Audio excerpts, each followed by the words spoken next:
por esas palabras. Eh, pues sí, aquí un ortopeda pediátrico. Quiero tocar un tema, como lo dijo bien Neomar.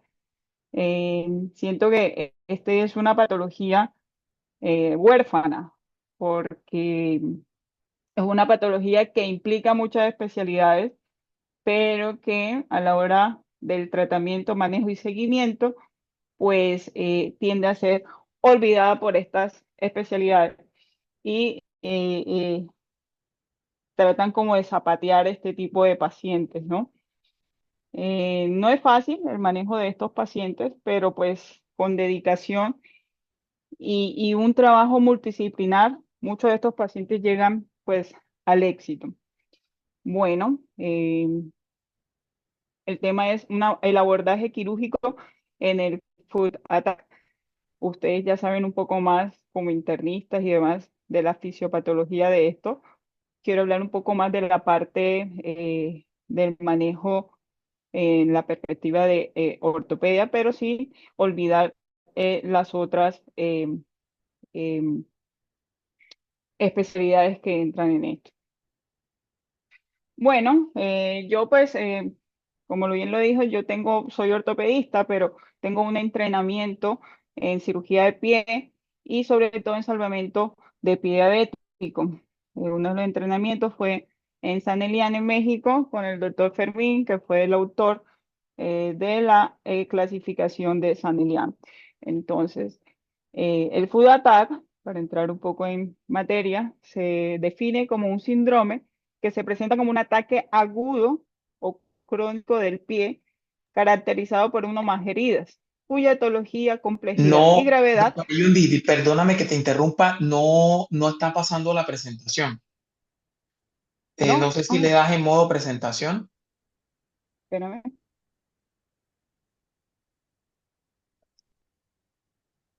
espérame, qué pena. Ahora,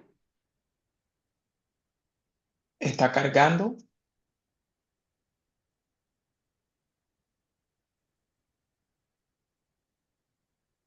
Dale clic de nuevo a ver.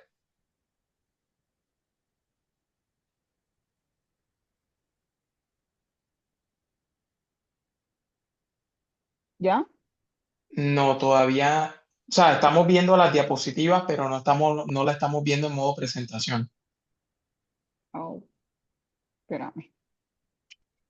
espérame, espérame. Cierro y la abro nuevamente.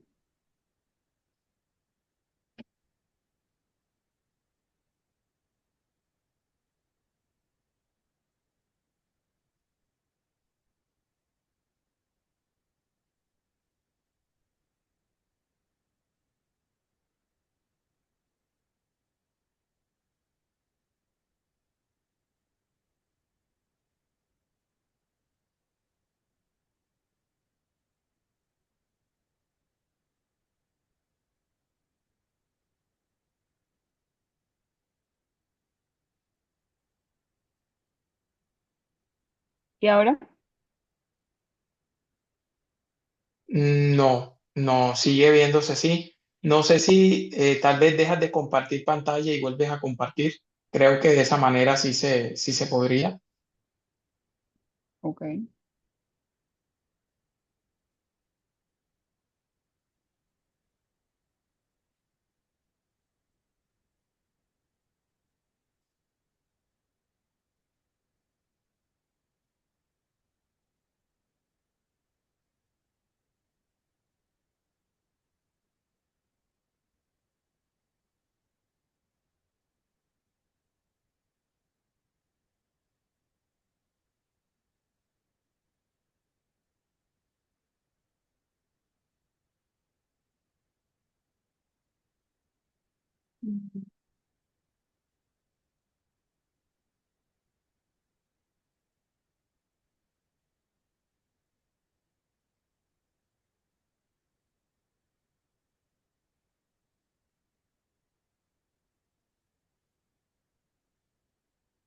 ¿Y ahora?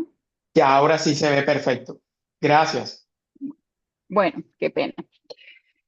Bueno, entonces, pues, hablando entonces un poco de la definición del foot attack, es un síndrome que se presenta como un ataque agudo crónico del pie, que está caracterizado por uno o más heridas cuya etiología, complejidad y gravedad es de variable grado de destrucción de los tejidos. Este tipo de foot attack se presenta en varios tipos, ya sea infeccioso, isquémico, edema neuropático y la mezcla de uno de estos va a generar un síndrome compartimental idiofascitis necrotizante, que es un síndrome catastrófico en el pie con un riesgo alto de amputación y o muerte en los pacientes con diabetes. El foot attack está caracterizado por ciertas cosas, como es un síndrome devastador, donde se presenta una amenaza inmediata para la extremidad del paciente. Estos pacientes habitualmente tienen un alto riesgo de amputación si no se manejan de manera precoz y oportuna, que pueden comprometer tanto la calidad de vida y generar una discapacidad severa en estos pacientes. También otra de las características del foot attack es la inflamación aguda. Este se presenta por los signos característicos, como lo son el calor, rubor, el edema, y pues en algunos casos el dolor, a excepción de aquellos pacientes con algún grado de neuropatía. Patología muchas veces se confunde con una celulitis abscedada y o artritis séptica, ya que muchos de los pacientes, inclusive que no tienen diagnóstico de diabetes, debutan con un pie diabético y ahí muchas veces que se le hace diagnóstico de diabetes. Y pues la inflamación tiende a ser un signo temprano y crítico de la patología. Otra de las características, y yo siento que también de las que más genera discapacidad, es la muerte tisular rápida que se da en los tejidos blandos por la aparición ya sea de escaras, ampollas hemorrágicas o necrosis de los tejidos. Esto puede ir desde la parte superficial como la piel e ir avanzando a estructuras más profundas y nobles como lo son los tendones, músculos, las fascias, inclusive el hueso, llevando a la osteomelitis. El pie diabético tiende a ser de progresión rápida. Esto puede ocurrir inclusive de horas hasta días. Obviamente los pacientes que nos llegan en estadios ya avanzados, porque pues por el nivel muchas veces socioeconómico o en el contexto socioeconómico de estos pacientes, pues dan muchas vueltas, que la urgencia, que prefieren como automedicarse, eh, aplicarse ungüentos y cosas así. Y pues esto complica un poco más el manejo, ya que de no pues, tratar adecuadamente o de manera precoz, este tipo de afecciones puede avanzar a una sepsis o inclusive la pérdida de la extremidad del paciente.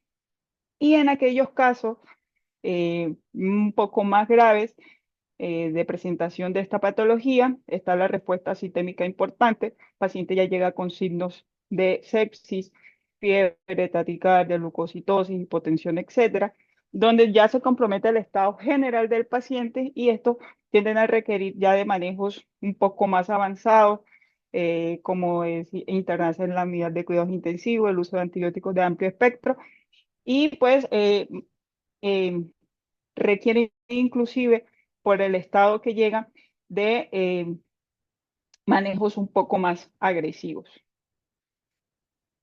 El food attack es una urgencia médica y esto es algo de lo que yo siempre hago énfasis, inclusive con mis colegas, porque cuando nos llegan estos pacientes, pues inclusive a nivel quirúrgico son pacientes que se dejan de último.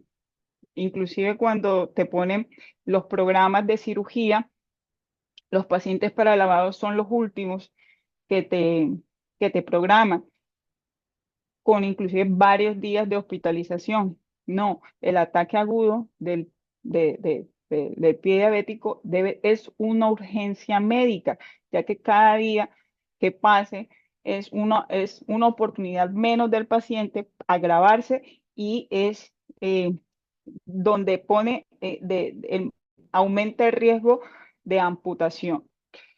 Es una urgencia médica que exige una evaluación interdisciplinaria inmediata, tanto de medicina interna, ortopedia, cirugía vascular, infectología, para así hacer una toma de decisiones rápidas para salvar la extremidad y la vida del paciente.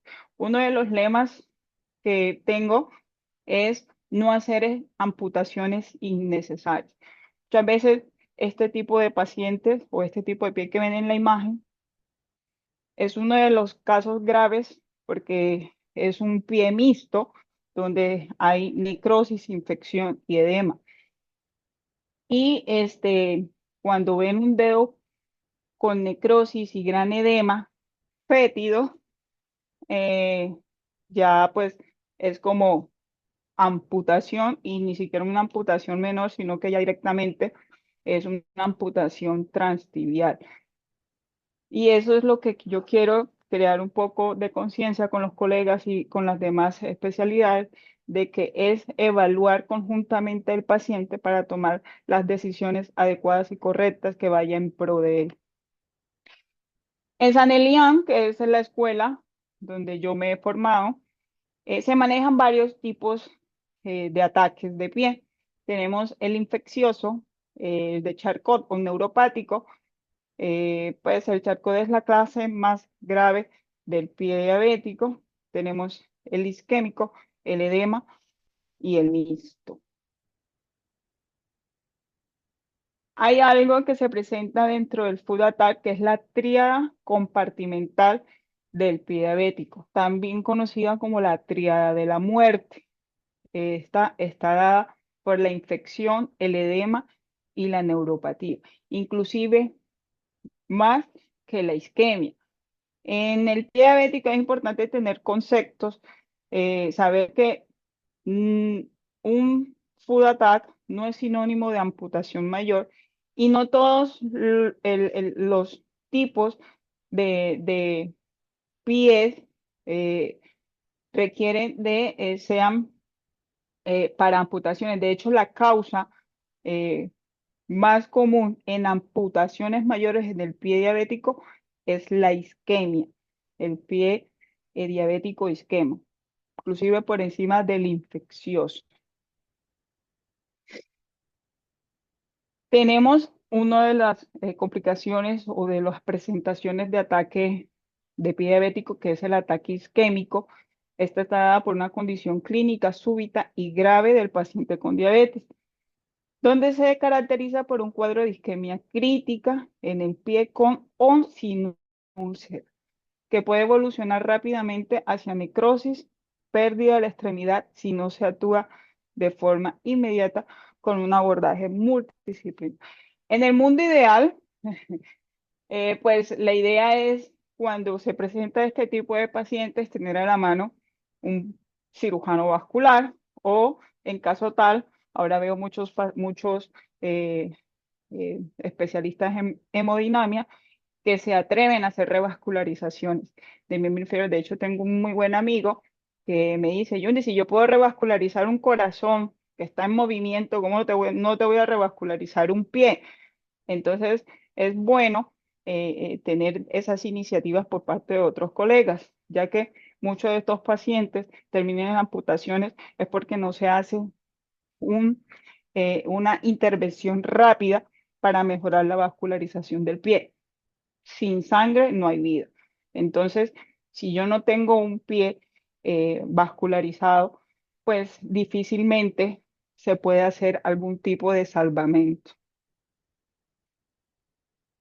Aquí hablando un poco, así como a manera de general, de la fisiopatología del food attack, en esto interviene pues obviamente los pacientes diagnosticados con diabetes mellitus de larga data o con una hiperglicemia persistente, sobre todo, como le había dicho anteriormente, son pacientes que se diagnostican con diabetes o con alteraciones metabólicas eh, porque debutan con un pie diabético.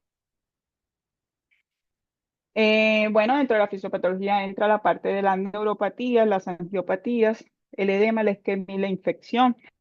La neuropatía pueden ser de tipo sensitivo-motoras o autonómicas.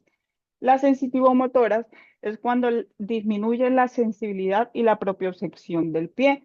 El paciente empieza a presentar unas deformidades en el pie, eh, atrofia muscular, se empiezan a formar dedos en garra y esto hace que los puntos de apoyo del pie cambien, predisponiendo a callosidades y úlceras. ¿Por qué los dedos en garra? Ahora no es que ahora veo un dedo en garra y ya esté diabético, no. Los dedos de garra es muy común o las deformidades en los dedos de los pacientes con diabetes son comunes, sobre todo a nivel tendinoso. Hay estudios que muestran que se debe a una alteración en el colágeno debido a hiperglicemias persistentes, donde los tendones se empiezan a retraer por una cristalización de esto. Entonces se empieza a hacer una reacción y a formar lo que son los dedos en garra y se hacen úlceras a nivel dorsal de los dedos y a nivel plantar, que son habitualmente las causas más frecuentes de puntos de entrada de infecciones. Tenemos otro tipo de neuropatía que es autonómica, se da por una disminución en la sudoración sequedad de la piel, generando grietas. Esto porque disminuye la entrada o la defensa eh, de, de la piel, se ven afectadas.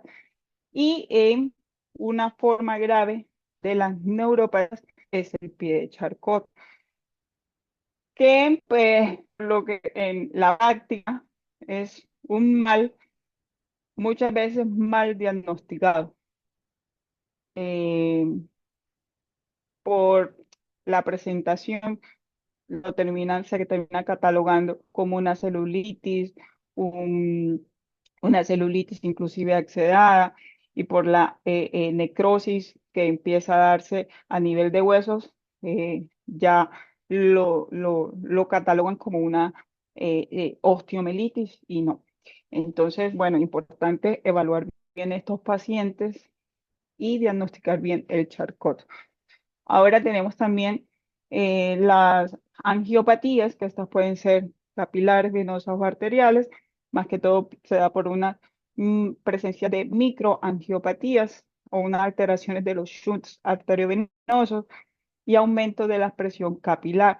Esto más que todo a nivel distal, a nivel de las falanges o en la zona tarsometatarsiana.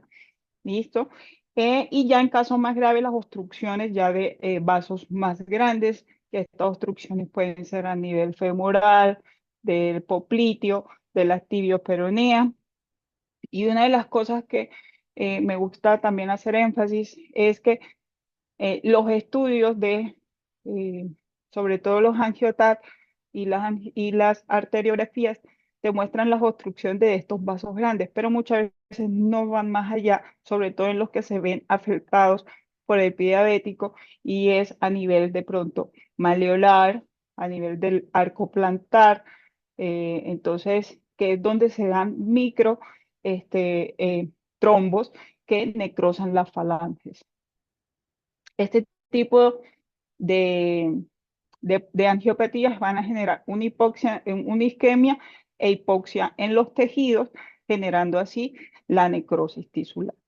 Entonces ya también tenemos la parte infecciosa dada por las úlceras, traumas a nivel plantar, que el clavito, que el vidrio, que inclusive la picadura de mosquito, el paciente se rasca, es puerta de entrada, el edema, la isquemia, pues va a generar el síndrome compartimental, que en el food attack es una urgencia.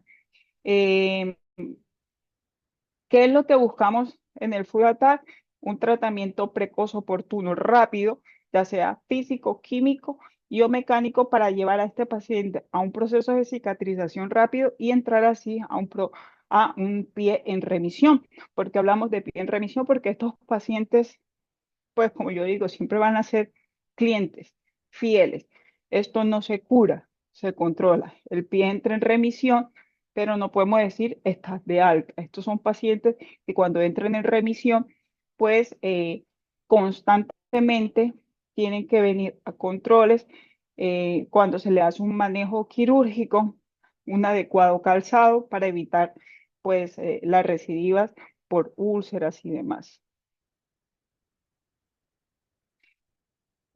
Dentro de las consecuencias del food attack tenemos pues ya la destrucción de los tejidos a nivel de superficial a profundo, piel, músculos, tendones, fascias, hueso. Genera una respuesta sistémica metabólica grave. Tiende a haber una gran pérdida estructural y funcional y estética del pie por el manejo quirúrgico que se le da, la resección de, de, de, de tejido, inclusive en las amputaciones menores, la incapacidad biopsicosocial que se presenta en estos pacientes. Son pacientes que muchas veces dejan de ser productivos, sobre todo en el ámbito en que nos manejamos, pacientes de escasos recursos. Estos pacientes son, por ejemplo, que se encargan cuidan pues parqueaderos, eh, toda esta parte ellos dejan de funcionar y para ellos es una incapacidad importante. El alto riesgo económico para el sistema de salud. Esto pues no es ningún secreto que los pacientes con pie diabético inclusive generan un alto, son pacientes de alto costo, inclusive como un paciente con cáncer, porque generan largas estancias hospitalarias, un manejo multidisciplinar importante y muchas veces dicen, no, mira, ¿sabes qué? Los auditores muchas veces nos llegan y decir, mira, ya, este paciente tiene mucho tiempo hospitalizado, defínemelo ya. Y para ellos definición es como que ampútalo ya. Y no, es que un paciente amputado, una amputación mayor, genera también un alto gasto económico al sistema de salud por todas las complicaciones que trae hacer una amputación mayor, inclusive rehabilitar a estos pacientes y colocarle una prótesis es costoso. Y bueno, de las consecuencias más devastadoras, la muerte. Entonces, ¿cómo abordamos el food attack? Primero, clasificar. Importante. Podemos manejar, aquí yo se los dejo a cada quien, con las clasificaciones para pie diabético tenemos muchas, tenemos Warner, tenemos Swiss, tenemos Texas, con la que se sientan mayor familiarizados. ¿Qué se debe buscar en una clasificación? La clasificación te debe guiar al manejo, ¿ya? Y a la recuperación del paciente. San Elian te brinda eso, te brinda según el grado qué tipo de manejo y te da el pronóstico de ese pie, ¿ya? Después de clasificar estos pacientes, pues seleccionarlo. Si es un paciente que puede, según cómo se presente este full attack, si es un paciente que va para salvamento o no. En base a esto, definir qué tipo de cirugía, qué tipo de tratamiento se le va a implementar de manera multidisciplinar y aquí es donde yo hago énfasis con el equipo interdisciplinar, hacer que el paciente entre en constancia con el tratamiento, no perder estos pacientes y el seguimiento en equipo. Cuando estos pacientes entran a hospitalización, pues la puerta de entrada, siempre, la mayoría de veces, es el internista. El internista, pues, le manda, hace su estudio inicial, evalúa la parte vascular, infecciosa, metabólica, pero cuando los pacientes, y según lo que se vaya encontrando, se generan las interconsultas pertinentes, que pues es como vascular, ortopedia, pero aquí es donde entra la controversia y es que viene y dice, bueno, ortopedia, y ortopedia indica, bueno, vamos a hacer un lavado de bridamiento, toma de cultivos. Y mientras tanto, el internista te está siguiendo el paciente, pero cuando está hospitalizado, bueno, ya hice el control metabólico, ya los niveles de glicemia están en metas, cierro interconsulta. Sigo ortopedia haciendo lavado. Entonces el ortopedista te dice, mira, ya le hice los lavados, ya no hay poco infeccioso, Cierre interconsulta va por clínica de heridas.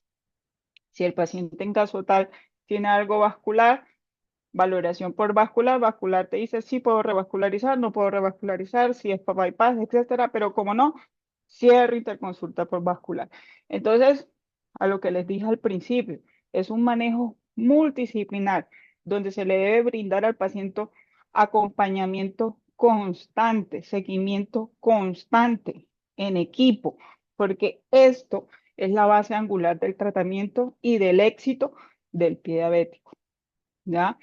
Se le hace seguimiento y pues no zapatear a estos pacientes. Por eso le digo, es la enfermedad, una de las patologías huérfanas, donde todos hacen parte, pero a la hora del seguimiento, todos desaparecen. Y bueno, también dependemos mucho de la respuesta biológica del paciente. Esto pues también define el éxito del tratamiento. Si el paciente tiene una respuesta biológica adecuada, pues tiene mayor riesgo de cicatrización y un pie en remisión. Pero su respuesta es inadecuada, pues hay mayor riesgo de amputación, inclusive deterioro médico y llevar a la muerte. Bueno, aquí recordando un poco del sistema Snellian, este es un sistema diagnóstico terapéutico y pronóstico de amputaciones y muerte. También sirve como un sistema para el seguimiento. Ahí vemos si el paciente viene evolucionando bien o mal. Este se puede utilizar de forma interdisciplinar. Aunque parece largo, es un sistema fácil de manejar y esto nos puede direccionar también a los niveles de atención. Entonces, ¿cuáles son los ítems que tiene Sanelian? Son según el, eh, el, los ítems que se clasifican en 3 puntos. La localización de la herida, 1 punto si es en falanges, 2 puntos si es metatarsal, 3 puntos si es en la región posterior, y etcétera. Entonces tenemos la localización, ya sea dorsal plantar, lateral o medial, o una mezcla entre dorsal, plantar, o lateral y medial, o lateral y dorsal, medial y plantar. Dos o más de estas son 3 puntos. El número de zonas afectadas habla más que todo de úlceras, ya sea si es una, dos. La isquemia, según los pulsos, lo ideal es tomar el índice tobillo-pie, brazo-pie, perdón, que pues esto nos da un mejor criterio en la parte isquémica. Ahora, pues si nosotros estamos en un tercer nivel y tenemos para hacer un ecodoppler arteriovenoso, donde nos muestran los flujos, si es bifásico, trifásico o monofásico, pues también aquí nos sirve para evaluar el nivel de isquemia. La infección, que es más que todo eh, definir si esta úlcera, si es menor, mayor de 2 centímetros, o si el paciente ya cuenta con signos de respuesta sistémica inflamatoria. El edema, que yo creo que Sanelian es el único que maneja o tiene en cuenta esto, y el edema es un factor determinante y pronóstico para el pie. Entonces tenemos que el edema, si es alrededor de la herida, el pie o es bilateral, la neuropatía, eh, el área, si es pequeño, mediano o grande, si es superficial, algo que afecte a nivel, por ejemplo, de tendones, fascia, o ya grave cuando afecta ya parte de la articulación o los huesos. Y la etapa de cicatrización, siendo 1 punto la epitelización, 2 puntos granulación y 3 puntos la inflamatoria. Entonces, cuando ya tenemos clasificada el paciente y la severidad del food attack, ahora sí vamos, bueno, teniendo en cuenta los factores de gravedad, pues tenemos los factores anatómicos, los que le había dicho, hay factores agravantes como lo son la isquemia, la infección, el edema, y factores tisulares, que es cómo se presenta la herida, según la profundidad, el área y la fase de cicatrización que se encuentra. Después de que tenemos el clasificado del paciente, entonces vamos a seleccionar el paciente. si entra en salvamento o no entra en salvamento. Si es un paciente que entra en salvamento donde no está comprometida la vida del paciente, no es una presentación grado 3 de 30 puntos, pues este paciente podemos llevarlo a una cirugía de salvamento y enfocándonos en qué queremos recuperar primero. Si hay una presentación isquémica, pues lo ideal es manejar estos, ya sea mediante revascularización, bypass o angioplastía. Y si esto es exitoso, pues ya podemos llevar cuando hay tejido que sangra, cuando hay tejido vital, se lleva a desbridamiento, destrechamiento, quitar este tejido necrótico, fétido, infectado y llevarlo así a fases de cicatrización. Si este paciente, pues definitivamente es un paciente que nos llega con signos de infección, el foco infeccioso es el pie, ya está comprometida el paciente, pues definitivamente no hay que dudar en que toca hacer un tratamiento ablativo. Bueno, escoger el tipo de cirugía. Tenemos en este caso, por ejemplo, es un paciente que presenta un pie diabético eh, eh, este, isquémico, presenta una necrosis a nivel plantar y lateral del pie. Entonces, a estos pacientes se le hace un destechamiento, un drenaje de acceso, liberar los compartimentos de del pie, porque pues los síndromes compartimentales, los pies están divididos por unas fascias, unos compartimentos, y la idea es liberar la presión de estos compartimentos que está dada por la inflamación y el edema, para así evitar el daño tisular y de los tejidos. La resección de tendones que estén en mal estado. Hay algo que se llama como fasciotomías en el pie diabético, que no es la típica fasciotomía que se hace en trauma. Las fasciotomías en el abordaje quirúrgico del pie diabético es pasar la pinza y por donde se deslice y hasta donde hace pare, abrir ese compartimento, liberar esa presión de ese compartimento muscular. Y habitualmente esto está guiado o el camino de estos compartimentos está guiado por los tendones, ya que los tendones, pues como es un tejido muchas veces avascularizado, es como el lugar donde las bacterias se adhieren, forman su biofilm y si no se reseca esto, pues es como el caldo de cultivo del pie. Bueno, según el compromiso, las amputaciones menores, definir si es la falange metatarsiana, transmetatarsal, los debridamientos y las limpiezas quirúrgicas de seguimiento. Lo ideal es hacer el periodo de estas limpiezas no debe ser mayor de 72 horas. Entonces, el debridamiento es la piedra angular del tratamiento. Aquí no nos podemos decir, sí, que mira, que la cura, que veamos clínica de herida, que esperamos cómo responde al tratamiento. No, los pacientes con alteraciones eh, eh, metabólicas, con la hiperglicemia, sabemos que hay unos factores que intervienen en la cicatrización de esto. No va a ser como un paciente normal, por lo tanto, es tórpida. Aquí lo ideal es quitar ese tejido necrótico, fétido o muerto. Hay varios tipos de debridamiento. Tenemos un debridamiento autolítico que es esperando el- la respuesta natural. En estos pacientes no aplica. Tenemos el debridamiento enzimático. Esto es para muy leve cuando solamente afecta piel, ya cuando afecta músculos y tendones hay que ser más agresivos. Tenemos debridamientos biológicos, aquí en Colombia pues no está, pero están las larvas. Y también los debridamientos mecánicos que está dado por apósitos. Esto también, al igual que el enzimático, eh, en casos o presentaciones leves. Ya cuando tenemos presentaciones más, es el debridamiento quirúrgico.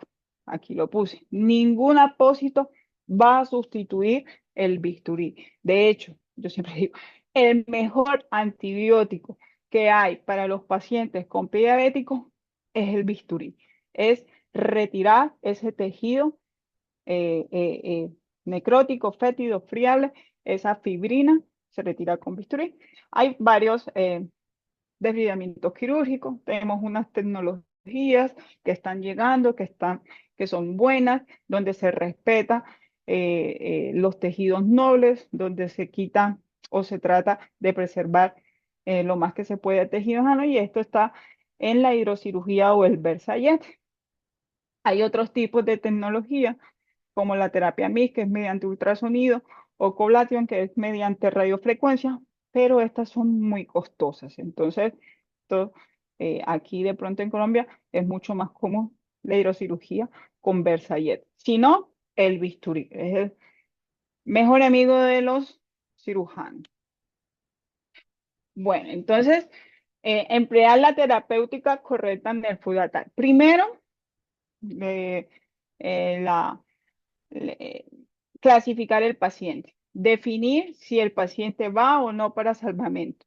En base a esto, empezar con la contención del daño. Yo siempre digo que la primera cirugía es la cirugía de contención del daño, es la cirugía donde nos define si es un pie viable o no viable.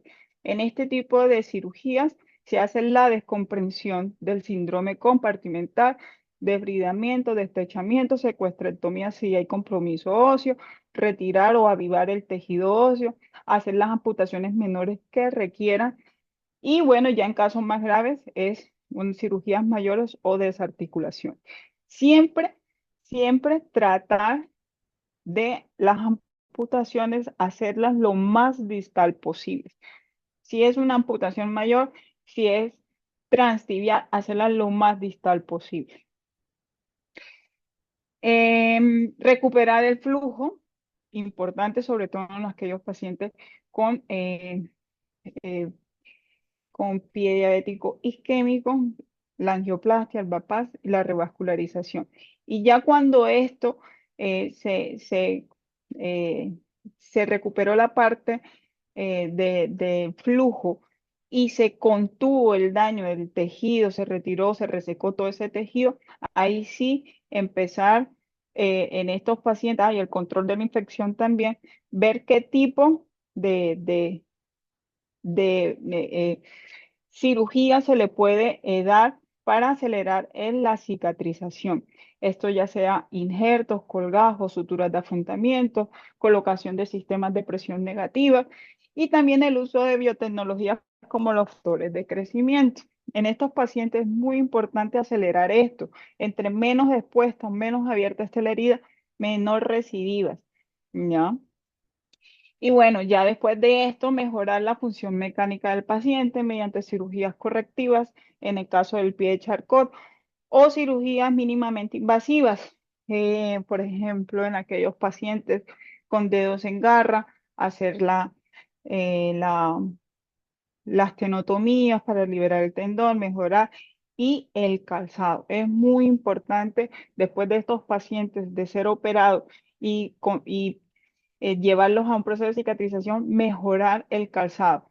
Porque cuando se operan estos pacientes, la biomecánica del pie cambia, los puntos de apoyo son otros, y si esto no se corrige mediante el calzado, se van a volver a ulcerar y se van a volver a reinfectar. El seguimiento con el equipo multidisciplinario. La aplicación de criterios del sistema latinoamericano Sonelian, el uso correcto de este sistema y con un destechamiento valiente y justo. Esto en cuanto a los cirujanos, muchas veces los colegas como que abren ahí donde tiene la lesión. No, uno tiene que irse más allá porque tú quitas lo que se ve por fuera. Muchas veces es en los tejidos es lo que se ve por fuera, pero no como está adentro. Entonces siempre hacer sin miedo, yo me digo, sin miedo al éxito, sin miedo a quitar todo ese tejido, que ya después con las otras tecnologías eso se puede recuperar, ya mediante colgajos, eh, mediante el uso de fijadores, ya podemos recuperar un poco la biomecánica, pero tenemos que quitar lo más que se pueda el tejido no viable. La constancia en el tratamiento, importante, y el seguimiento multidisciplinar es lo que va a llevar al éxito de estos pacientes. Entonces, aquí están más que todos los que entran, especialistas en pie diabético o con conocimiento en esto, o un cirujano, ya sea vascular, cirujano general, que tengan conocimiento en esto, importante en el equipo. El internista también para manejo, control metabólico, infeccioso, etcétera. El cirujano vascular, nutricionista y terapéutica. Nos olvidamos de esto. Los pacientes llegan con un mal estado nutricional, con proteínas escasas. Si no hay proteínas, no va a haber cicatrización. Entonces es importante que los nutricionistas también intervengan acá. Siempre pedir la valoración por nutrición. Los fisioterapeutas, necesitamos que estos pacientes no se nos encamen, no queden postrados. Desde la internación, mandarlos con fisioterapia. Hay que ponerlos a que movilicen las demás articulaciones, movilicen rodillas. Yo siempre le digo, movilizar, moverse, inclusive pararse, ayuda a bombear los vasos sanguíneos y mejora un poco la perfusión distal de los tejidos. El manejo por psicología para que los pacientes y los familiares se adhieran al tratamiento, hacerlos constantes de la importancia de controlar, tomarse los medicamentos, de cuidarse el pie, de ver el pie, cuando muchas veces ya los pacientes llegan con amputaciones menores. Yo le digo, mira, ya después de aquí ya viene algo por encima de la rodilla. Si tú no te cuidas, o sea, es tu pie. Entonces, crear esa conciencia en los pacientes de que tengan buena adherencia con el tratamiento y no solo el paciente, los familiares. Y bueno, también las enfermeras que son los que nos van a ayudar después de que salga el contención del daño, el seguimiento de esto para que tengan una adecuada cicatrización. El pronóstico, bueno, esto está dado por factores también del paciente, la presentación de la patología.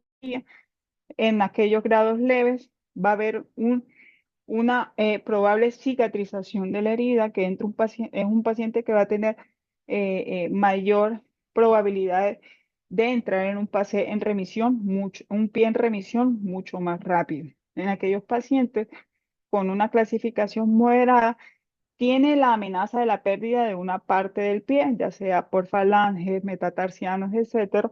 Esto también está muy relacionado al típico, al uso de las terapéuticas empleadas, que sean acorde a el tipo de patología o el tipo de pie que se está presentando.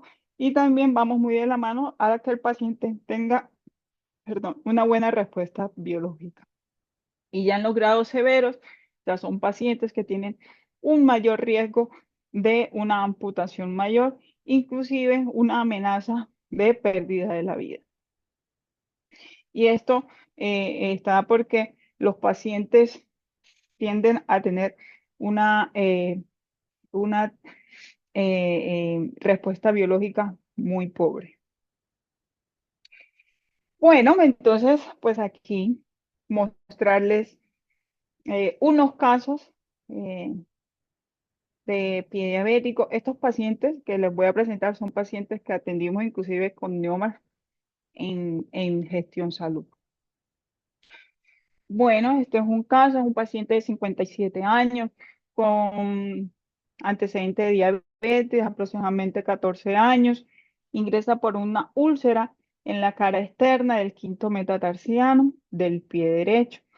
Este es un paciente que tuvo una recidiva, porque justo ese paciente yo lo había visto en el universitario por una infección en la segunda falange, ya del pie.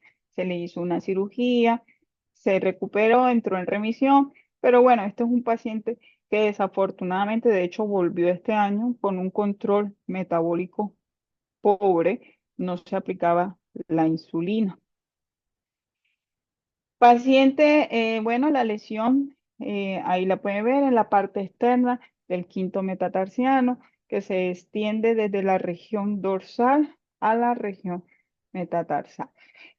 Se llevó a un primer manejo quirúrgico, donde se le hizo un destechamiento de aquel tejido que veíamos necrótico, pero este paciente, debido al mal control metabólico, con una hemoglobina glicosilada en 7, aparte hipertenso, este, evolucionó mal.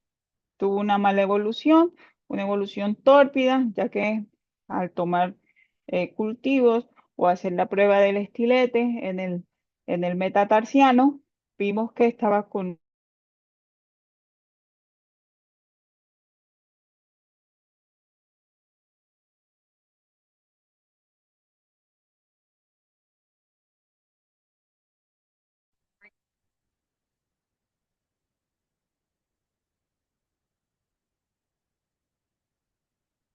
¿Pueden ver o Se perdió la presentación. no están viendo ese caso? No. No, no, no, no, se dejó de compartir la pantalla. Ay, sí, es que permíteme.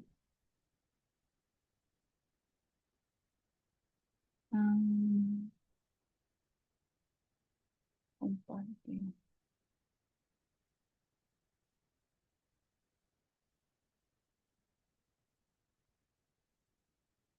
¿Listo? Dale modo presentación.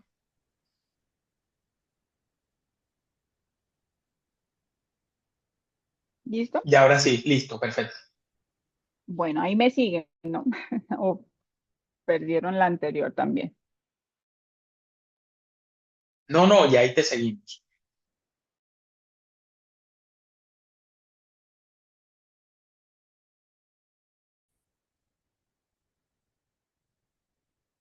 Teniendo problemas.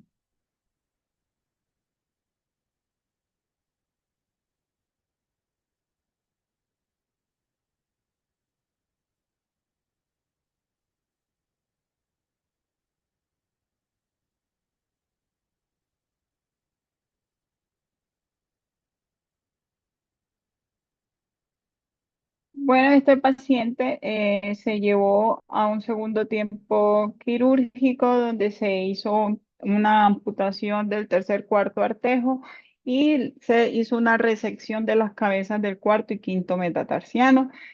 Se realiza un control de la infección, se coloca eh, un sistema de presión negativa para favorecer la granulación.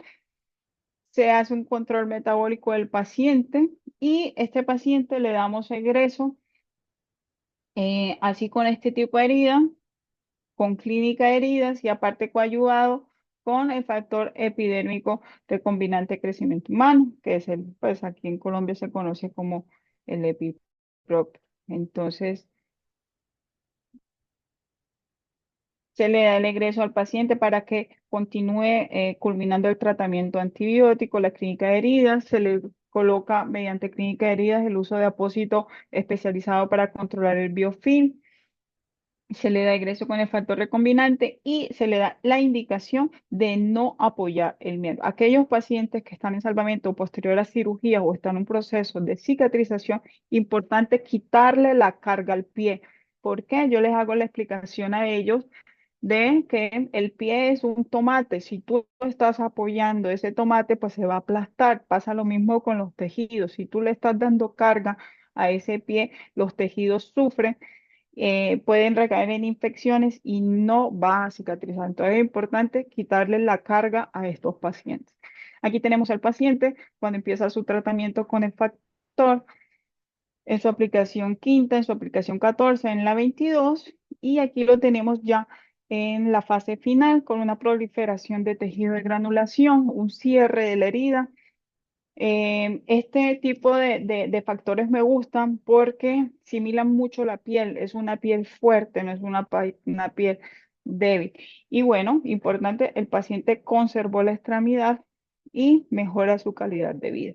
Pero bueno, este paciente no aprendió, este paciente llegó este mes pasado, hace un año que hicimos este pie, volvió este mes y le hicimos una amputación transmetatarsal, le colocamos un injerto, pero el paciente no hizo caso, apoyó, pisó y bueno, el injerto fracasó. Por ahí lo tengo regañado. Bueno, este es otro caso, un paciente de 45 años, de profesión obrero, con antecedente de diabetes, remitido de otra institución donde le hicieron un manejo inicial, un lavado superficial, ¿no? Como que le quitaron el tejido muy superficial y allá decidieron que por el edema y el mal control que tenía, que había que quitar el foco, que había que quitar el foco y la mejor manera de quitar el foco pues era hacer una amputación transtibial. Entonces, bueno, paciente llega, lo recibimos mm, con presencia de tejido pues necrótico, un eritema perilesional que se extiende a región dorsal, un edema de todo el pie. Se lleva a una cirugía de control de daños, donde se realiza una resección, como le digo, valiente y justa. Se llega hasta los metatarsianos, ahí se exponen los metatarsianos y para ayudar a la granulación se le coloca un sistema de presión negativa, se toman las respectivas muestras de cultivo.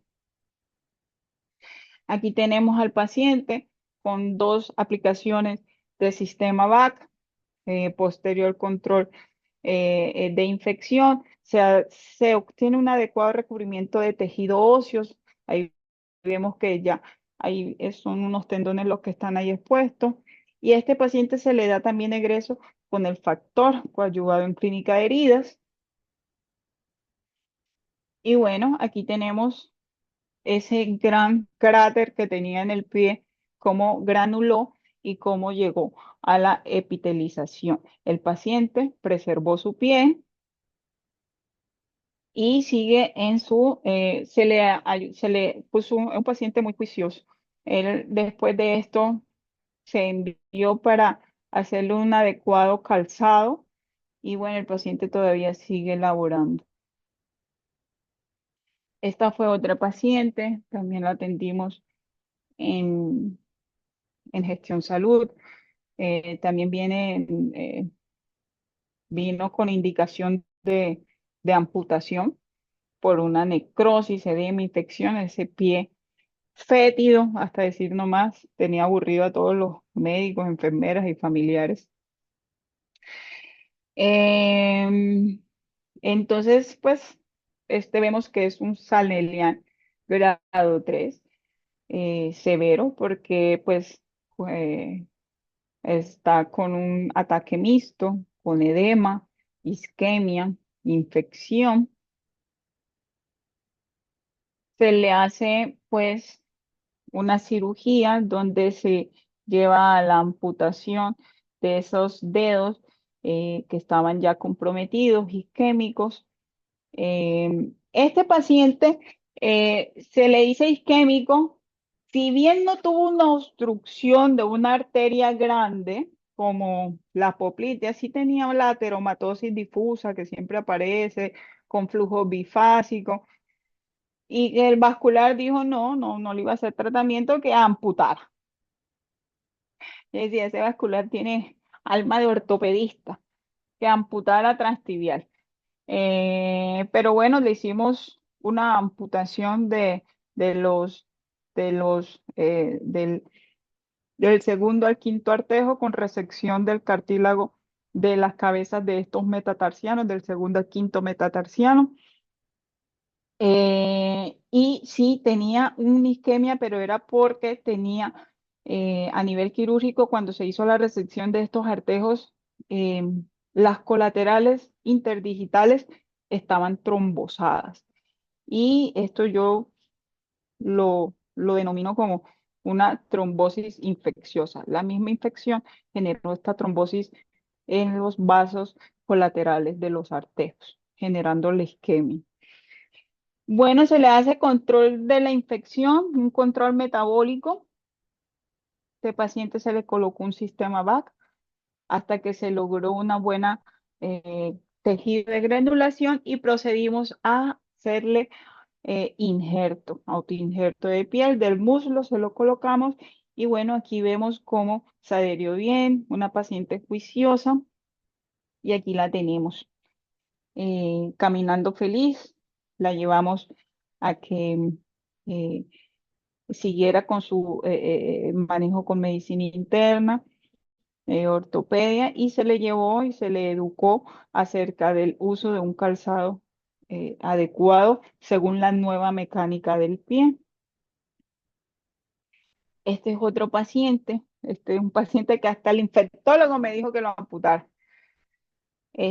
Con un paciente que ya se había tratado inicialmente, se le hizo una amputación del quinto metatarsiano, reingresó porque vino infectado, vino inclusive con larvas, vino ahí porque se le paró la mosca, vino con larvas, gusanillos. Bueno, este paciente se llevó a cirugía, se le hizo un lavado de bridamiento, se le hizo una amputación pues del cuarto, quinto metatarsiano. Ahí está, un lavado, se le resecó, se le hizo destrechamiento, se controló la infección. Ese paciente, me acuerdo que ella caminaba descalza en su casa y tenía unos gatos y pisaba ese pie con esa úlcera así en el popó de los gatos. Ni me acuerdo cuál fue el antibiótico, pero fue un antibiótico carísimo, me dijeron. Y pues se le colocó el sistema de presión negativa, logrando un buen tejido de granulación. Este paciente se había pensado de pronto hacer un colgajo, pero pues en el estudio que se le hizo el angiotac tenía una teromatosis, no era muy bien perfundida, entonces ese colgajo se iba seguramente a necrosar, y pues se decidió colocar un injerto. Entonces se le hizo autoinjerto de piel y pues se le dio la indicación de no apoyar. Este paciente pues, respondió muy bien. Vino a un control donde cicatrizó bien el injerto, de pronto volvió a hacer una úlcera en la zona media del pie. Ahí en esa zona se le reforzó con clínica de heridas y se le quitó el apoyo, y después de esto se le indicó un uso de un calzado adecuado donde se refuercen los puntos de apoyo que cambiaron del pie para evitar así la ulceración.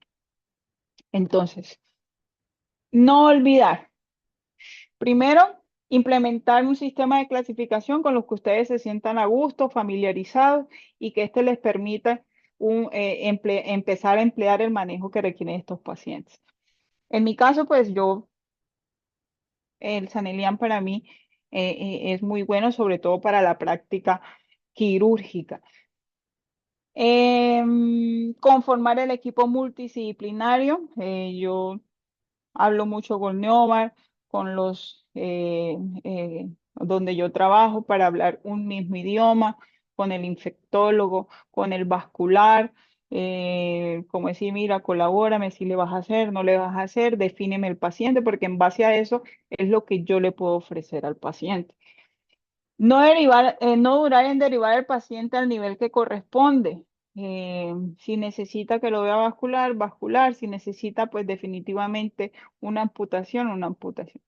No olvidar que el mejor antibiótico es el bisturí. Siempre se debe hacer un desbridamiento valiente y justo, requiriendo o retirar, sin miedo a retirar todo ese tejido necrótico, fétido, hacer fasciotomía, si requieren osteotomía, si requieren amputaciones, sin miedo a hacerlo. Pues dependemos, o depende, de esto depende mucho que el paciente tenga una mejoría rápida. No demorar el manejo vascular porque esto puede ser catastrófico.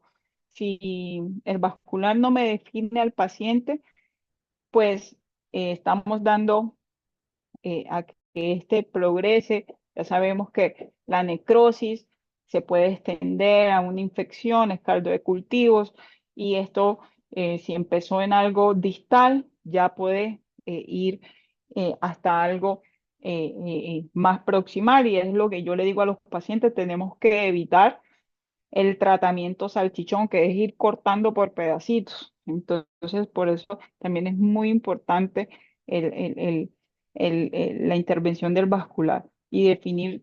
el nivel de amputación. Se debe planificar cada cirugía, tener un plan A, plan B. Muchas veces tú le dices, bueno, voy a hacer un lavado de bridamiento, pero intraoperatorio cuando se abre se ve que está comprometido hasta el talón, que está comprometido muchas veces la parte vascular, que adentro está muy necrótico, entonces cambiar esto. Siempre se debe tratar de preservar o ver cómo se va a cubrir. O sea, no cortar por cortar, sino también ir pensando en si logro salvarlo, ¿cómo voy a cubrir a este paciente? ¿Dónde va a apoyar el paciente? ¿Cuáles van a ser los puntos de apoyo que van a quedar de este paciente?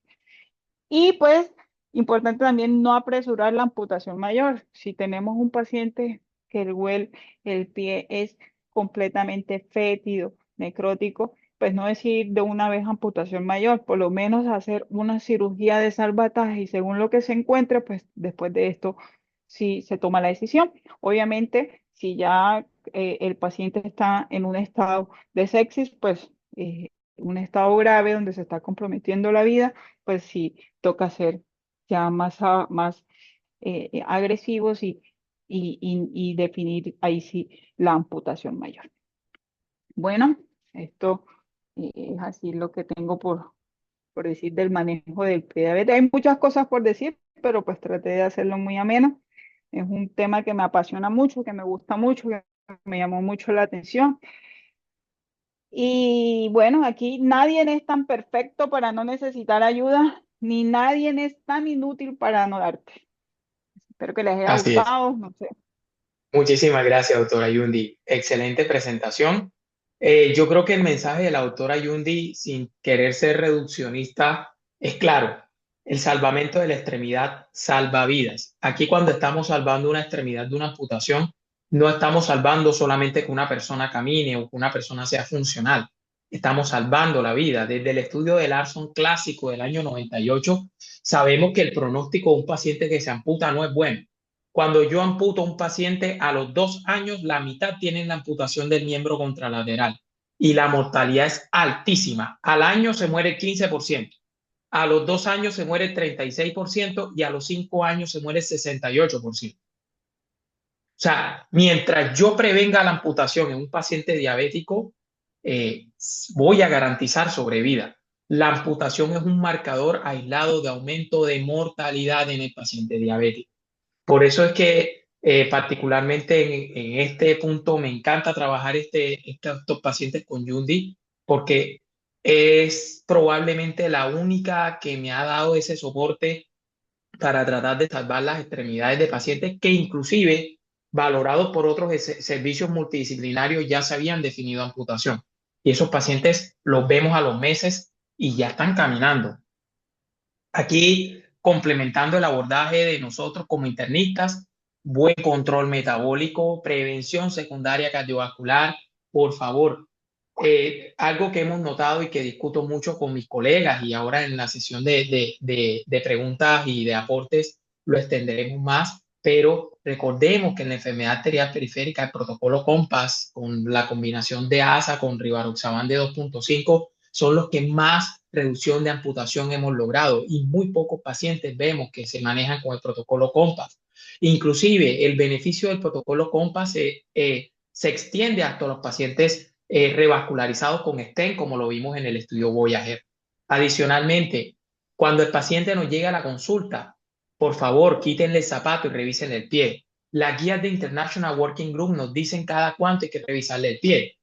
A un paciente que no tiene enfermedad arterial periférica y que tiene un test de monofilamento negativo, con que yo le revise el pie una vez al año está bien. Pero si tiene uno de los dos alterados, debo revisarle el pie cada 6 meses. Y si tiene los dos alterados, debe ser cada 3 meses. Y si además de eso ya tiene una úlcera previa o una amputación previa mensual a cada 3 meses, debo revisarle el pie. Y a veces se nos olvida.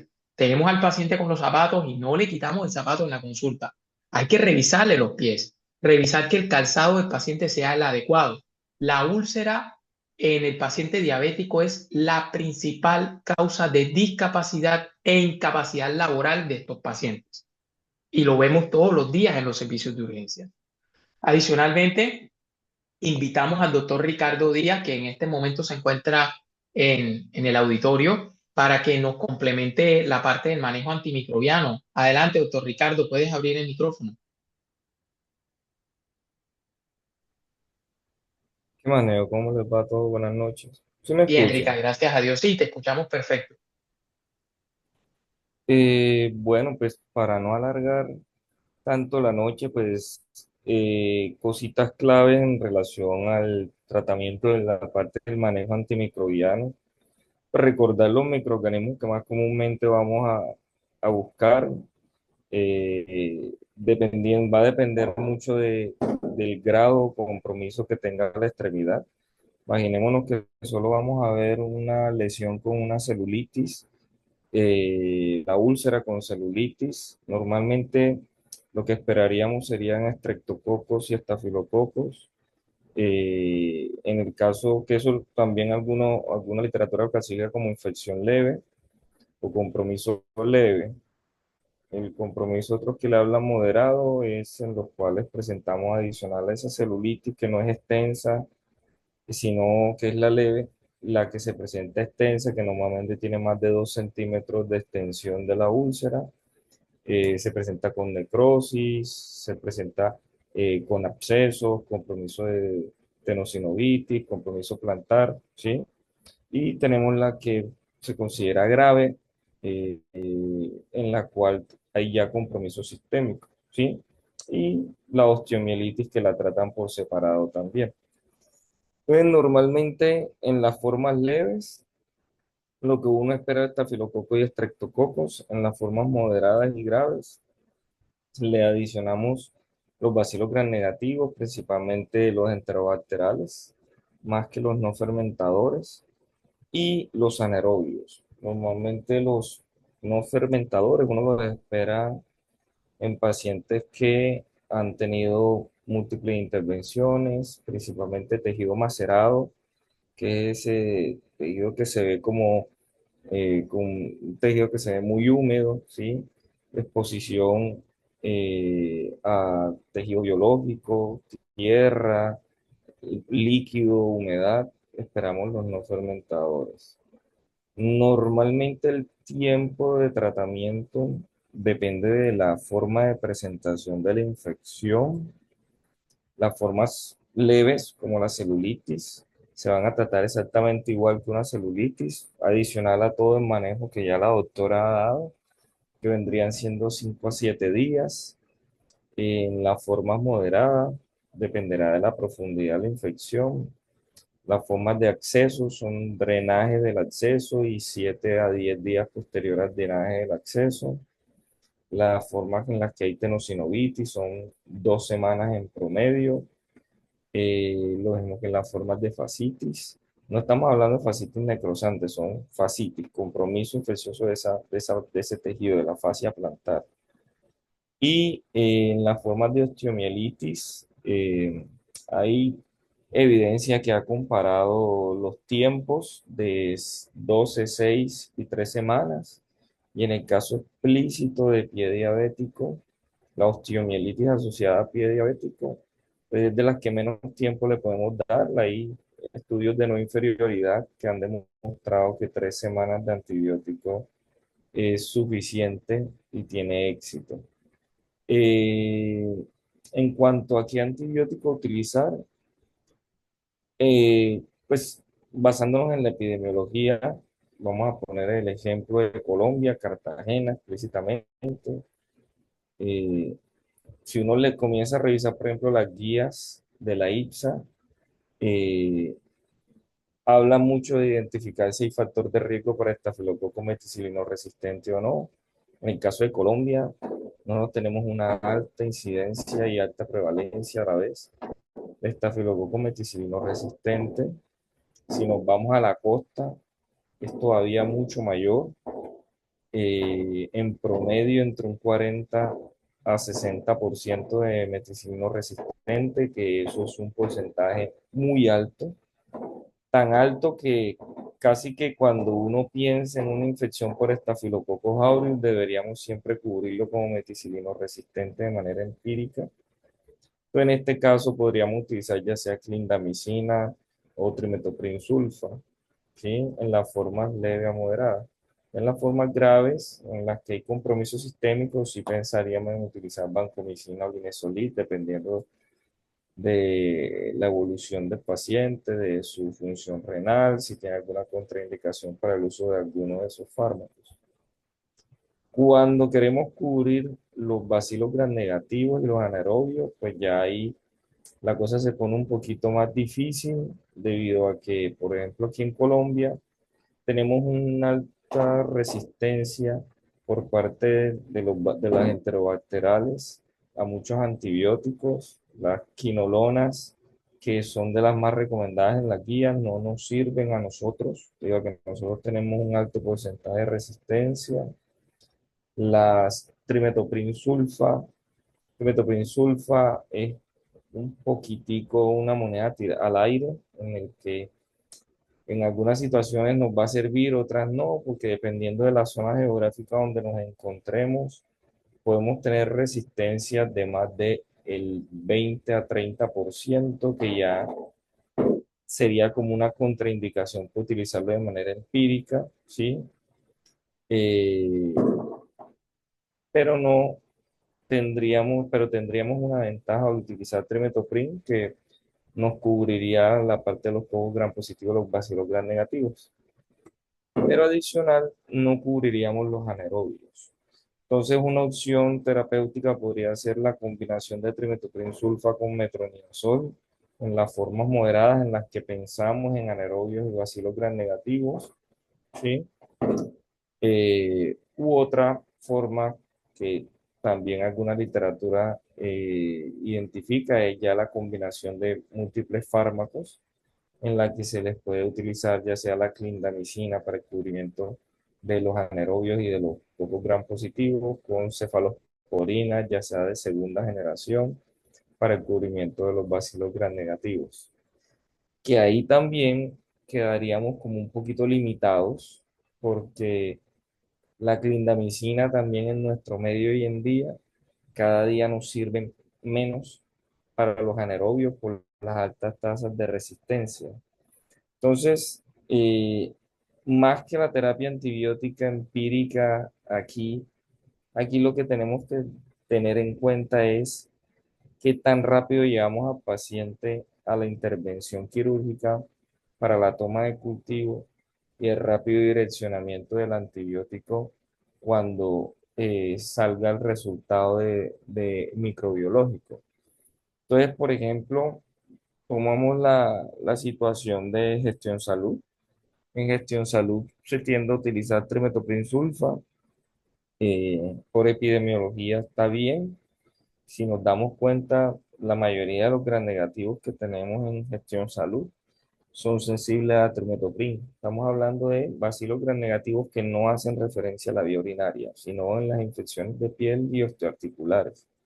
Entonces, por eso trimetoprim sulfa es una herramienta muy buena, que en el caso de que tuviéramos las formas en las que tuviésemos necrosis y tejido macerado, sería adicionarle el cubrimiento frente a anaerobios con metronidazol, o en caso tal, el cubrimiento frente a no fermentadores con piperacilina tazobactam. ¿Ya? Sería como las formas de tratamiento. Si nos queremos llevar una idea para la casa, en un paciente que no tenga compromiso de tejido necrosado, ya sea clindamicina o trimethoprim sulfa, serían las opciones terapéuticas. Si pensamos en un paciente que tiene tejido necrosado, que tenemos que cubrir bacilos gram negativos y anaerobios, ya sería la combinación, en el caso de trimethoprim sulfa junto a metronidazol, o en el caso de clindamicina, ya pensaríamos con una cefalosporina, ya sea cefuroxima, ya sea cefazolina, de forma intravenosa, ¿sí? Y en el caso de que sospechemos un no fermentador, ya sea que es un paciente que tenga una larga estancia hospitalaria, inmunosupresión, que tenga tejido macerado, que haya estado previamente expuesto a antibióticos, que haya tenido múltiples intervenciones quirúrgicas, pues sería ya el cubrimiento ya sea con cefepime o con piperacilina tazobactam, teniendo la ventaja de piperacilina tazobactam en el cubrimiento de anaerobios también, pues sería una gran ventaja. Estoy hablando es de la adición al gran negativo, porque recordemos que pues si ponemos cefepime o piperacilina tazobactam, pues no estaríamos cubriendo el estafilococo aureus. Estamos hablando de sería una combinación ya sea de trimetoprim o clinda con estos antimicrobianos. Y ya los tiempos dependerá de el compromiso que se tenga, ya sea de tejido blando, celulitis, abscesos, fascitis u osteomielitis. Y ya cuando tengamos el cultivo, pues direccionamos el tratamiento. Rica, yo tengo una pregunta, perdóname. Por ejemplo, si yo tengo un paciente, no es una infección de tejidos blandos grave, que es una infección en pie diabético moderada, un International Working Group, probablemente 2 o 3, pero tiene factores de riesgo para no fermentadores y quiero hacer doble terapia. eh, en ese caso, ¿qué nos recomendarías? Por ejemplo, la combinación de piperacina tazobactam con clindamicina por el doble cubrimiento anaeróbico, probablemente no sé si sería una buena opción. En ese escenario, por ejemplo, un paciente que ya fue instrumentado, que tiene tejido macerado, que tuvo terapia antimicrobiana reciente previa, ¿qué me recomendarías en ese caso como tratamiento empírico? Pues ahí la clindamicina con piperacilina tazobactam no estaría mal. Ok, Ahí el antianaerobio, yo pensaría en el antianaerobio es como la piperacilina tazobactam. ok, Yo más que ahí con la sería clinda. la clindamicina es Pancoco gram positivo explícitamente para estafilococo meticilino resistente, Ok, porque incluso la piperacilina me cubriría también el estreptococo, ¿sí? Entonces ahí realmente la piperacilina tendría la ventaja es de que cubriría el estreptococo, cubriría el gran negativo, fermentador y no fermentador y me cubriría el anaerobio. Y la clinda estaría más direccionada hacia el meticilino resistente, que no sería nada descabellado. Lo que hay que ok. tener claro es cuando hay riesgo de no fermentador para saber qué utilizar. Si es un caso que no tiene riesgo de no fermentador, ya sea trimetoprim sulfa o clindamicina, se utilizaría sin ningún problema. Ok, perfecto, Rica. Muchísimas gracias. No sé si alguien en el auditorio tenga alguna duda, pregunta, inquietud o aporte. Tienen en este momento los micrófonos abiertos. El que quiera participar, levante la mano y le cedemos la palabra.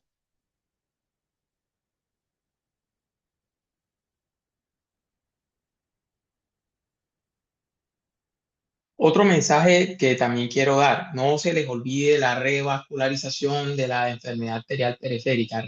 Recomendación clase 1: arteria no reperfundida, pie que no cicatriza.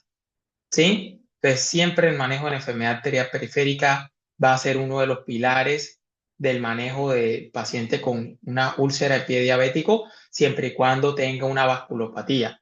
Ahora, estos pacientes pueden tener una vasculopatía microangiopática que no necesariamente tiene compromiso arterial macroscópico evidenciable en Doppler o en arteriografía, pero en ese caso pues no habría ningún beneficio de manejo endovascular.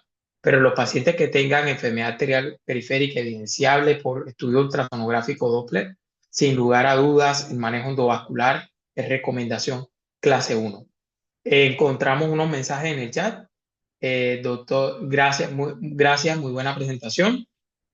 Muchas gracias, doctora San Juan, por su presentación. Esperemos sus conocimientos y experiencias sean entendidas por todos aquellos que conformamos parte del manejo multidisciplinario de estos pacientes y evitar el llamado pateo del paciente y brindar el verdadero y adecuado manejo para su beneficio. Muchas gracias. ¿Alguien tiene alguna pregunta adicional o algún comentario?